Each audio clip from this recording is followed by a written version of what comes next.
Às vezes eu assisto um filme por dia. Inclusive nas férias até mais do que um. Assisto profissionalmente no museu, que a gente é cineclube, né, faz o debate, e assisto em casa. Né? Eu digo até que eu sou um dependente, né, de cinema. Né? Leio sobre o cinema, leio tudo sobre o cinema.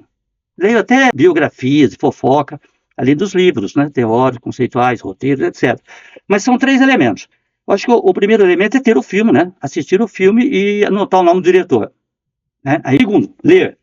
Porque quando eu se interessa por uma coisa, eu vou me interessar em conhecer essa coisa. Aí eu comecei a ler biografia de cineastas, comecei a ler críticas, né? Eu acho que o papel da crítica é fundamental. Eu lia muito a crítica de boa qualidade, que existia na época, no Jornal Estado de São Paulo, né? Folha de São Paulo.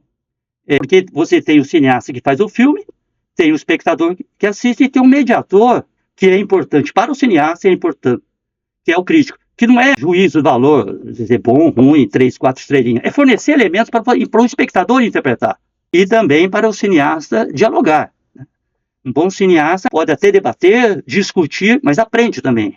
O crítico é um pensador. Então, a questão da leitura. Assistir o filme, o nome do diretor, depois da leitura. A leitura, muito graças à biblioteca, né? A gente tinha condições de comprar muito livro na biblioteca, um acervo excelente, né?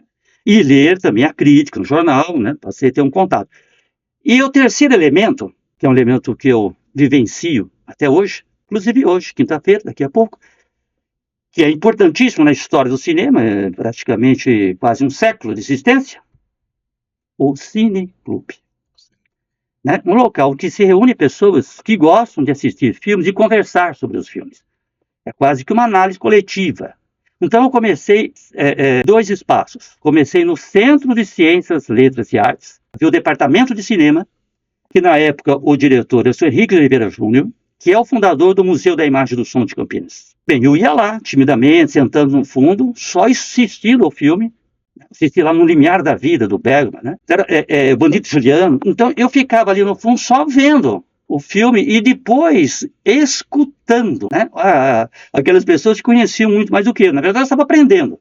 Né? Com o tempo, você vai adquirindo mais confiança e dá uns palpites certos ou errados de vez em quando. E eu ia também, o Museu da Imagem do Som. Eu sou resultado do Museu da Imagem do Som. Né?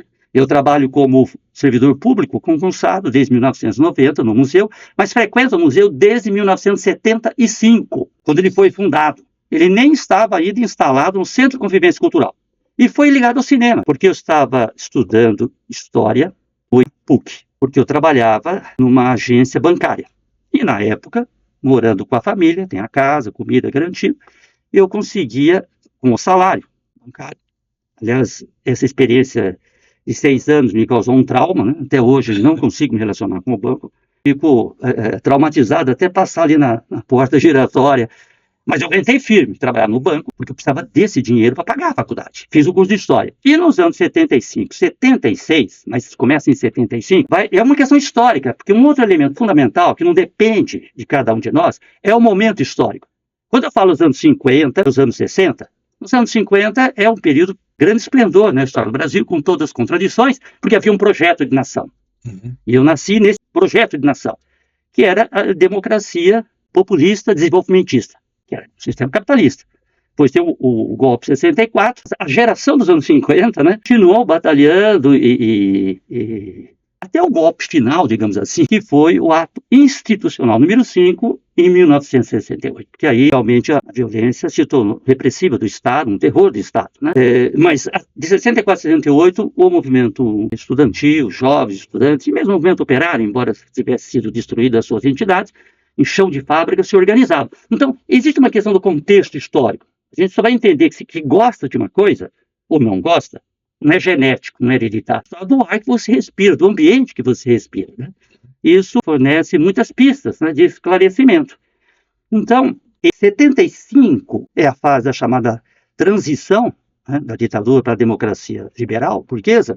Um dos movimentos que renasce, até pela própria natureza, né, do jovem, é o movimento estudantil, o movimento estudantil universitário. Né, saiu às ruas já em 75, 76, 77, e o passo decisivo vai ocorrer com a classe operária saindo nas ruas, né, nas grandes greves do ABC e tal.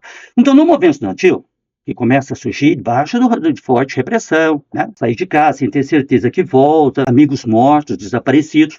Embora eu fosse muito iniciante nessas coisas, eu não sabia nem nada, né? Não sabia nem nada. Ali eu vou percebendo e recebendo influências. A universidade foi importante para mim, mais do que a sala de aula, que era muito vigiada, né? Com pouco espaço para o debate. Foi o movimento estudantil. Né? Primeiro entender o país. Né? Que país é esse? E o que vamos fazer? Por que a ditadura é ruim? Por que a gente precisa de democracia? Bem, eu estou aprendendo. E aí eu começo a organizar o movimento estudantil, a fazer as passeatas, com forte repressão, aquela violência histórica. Mas aí eu conversava com a liderança, eu nunca fui liderança, né? Conversava e eu falava, olha, eu estou participando, mas eu não tenho muito jeito aí para ficar distribuindo panfletos, segurando bandeira, faixa, subindo palanque. Mas o negócio é cinema. Eu não posso fundar um cineclube. Eu tinha uma amiga e 2 amigos, nós fundamos um cineclube na PUC, e tinha um cineclube também já na Unicamp, também de jovens estudantes.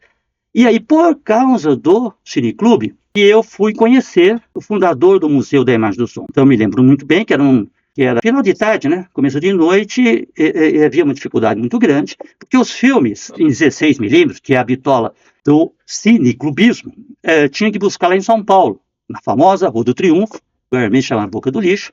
Lá tinha a Dina Filmes, distribuidora, né, de filmes clássicos internacionais, e numa das travessas, a Embrafilme. A Embrafilme era uma produtora e distribuidora. Tem uma série de problemas que deveriam ser corrigidos e não ser destruídos. Né? É uma outra questão. Então, eu ia lá na distribuidora da Embrafilme. Eu lembro que eu peguei filmes do Nelson Pereira dos Santos, né? Asilo Muito Louco, Mandacaru, nem eram os filmes mais conhecidos deles. Né? E na Dinafilme, pegava os filmes. Qual é o problema? Você tem que ter projetor. E a faculdade não fornecia projetor, não fornecia nada. Era um ambiente de muita repressão. Né? Aí eu fiquei sabendo, não sei como, que tinha sido fundado um museu. Mas onde é que está? Nem está instalado. Ele está no Paço Municipal, na garagem, lá no sótão. Aí no final de tarde, início de noite, eu fui lá, encontrei o Rio Oliveira, que é o meu mestre, né, de cinema. E fui junto com uma colega, mais 2 colegas, e falaram, é o seguinte, a gente precisa aprender a mexer em 16mm, precisamos de um projetor emprestado. O Museu da Imagem do Som nasceu e permanece até hoje, por todos os coordenadores que lá passaram e o atual, uma vocação de museologia social, quando esse conceito nem existia. Museu social. Ele me acolheu.